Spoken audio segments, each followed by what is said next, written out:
Okay, so in today's practical we'll conduct no load and block rotor test on 3-phase induction motor to determine the equivalent circuit parameter. Okay, so the practical setup for this experiment is shown here. For this we need 2 wattmeter connected back to back and a 3-phase induction motor, and we will measure the voltage applied and the current drawn by induction motor. Okay, so this is what the observation table for this no load test. So to determine this equivalent circuit parameter, we need to conduct the 2 kinds of test on induction motor. First one is your no load test and the second one is your block rotor test, or we can say that it is a full load test. Okay, that we conducted on the similarly in transformer, 3-phase transformer. Same test will conduct on a 3-phase induction motor. Okay, so this is what the practical setup is shown here. See, this is what the voltmeter, then ammeter and the ammeter to note down the no load current and block rotor current, and the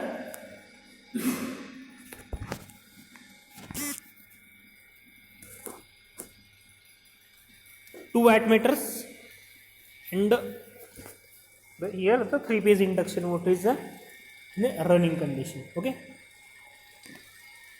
see.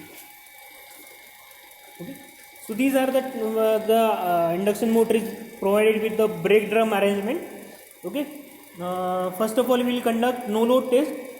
For no load test we will run our induction motor on the no load condition. Okay, see, at this condition your the induction motor is running at no load condition. Okay, that means the no single watt load is allowed on your induction motor. Okay, so this is what 0.70 ampere current is drawn by induction motor with applied voltage of 148 volt with 2 wattmeters reading is shown here, 129 watt and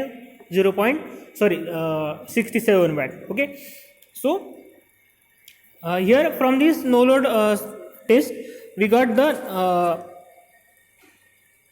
no load current and the angle between the IC and IM. That means your for to draw the circle diagram we need two kinds of angle. This angle and the no load current component we got from this no load test. Okay,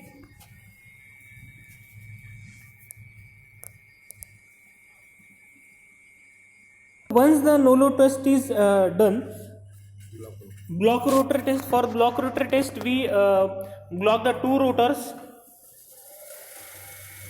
block our rotor with these 2 brake drum arrangement.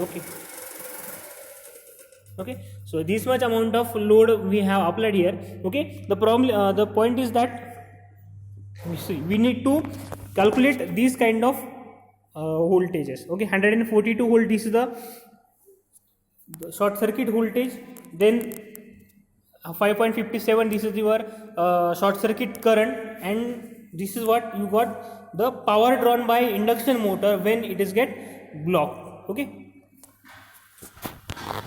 so block rotor test, these 2 observations we drawn from the block rotor test. Okay, so once we got the values from the no load test and block rotor test, we can easily find out the no load power factor, then IM, IC, that is I0 cos phi and IM sin phi, and then from block rotor test we find the equivalent another equivalent circuit component like R0, then Z1, Z2. Okay, once you find all the